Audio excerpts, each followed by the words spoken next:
जी नाज़रीन, अव्हांखे सुबुह सवेर ख़ुशीअ जी ख़बर ॿुधाईंदा हलूं त हिकु हफ़्तो अॻु चक शहर मां अगवा थियल सहाफ़ी गुलज़ार सेठार जो पुटु इबरार अली ऐं भाइटियो आरिफ़ सेठार धालिलनि जे चंबे मां आज़ाद थी ख़ैर सां घर पहुची विया आहिनि। इन सिलसिले में शिकारपुर पुलिस जो सख़्तु दबाव पवण खां पोइ मग़वी ॿारनि खे धालिलनि कोट शाहू वारे इलाइक़े में छॾे फ़रार थी विया, जंहिंखां पोइ पुलिस पहुची ॿारनि खे पंहिंजी तहवील में वठण बैदि SSP ऑफिस शिकारपुर पहुचायो आहे।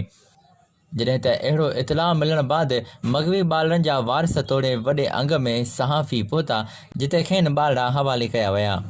जेकी घर पहुचण ते संदनि जे घर में हिकु दफ़ो ॿीहर रौनकूं बहाल थी वियूं आहिनि। जी नाज़रीन, अव्हांखे ॿुधाईंदा हलूं त थोरी देरि में आज़ाद थियल ॿारड़ा चक मां काफ़िले जी सूरत में शिकारपुर प्रेस क्लब पहुची शिकारपुर ज़िले जे सहाफ़ियुनि ऐं शऊरवंदनि जो शुक्रियो अदा कंदा।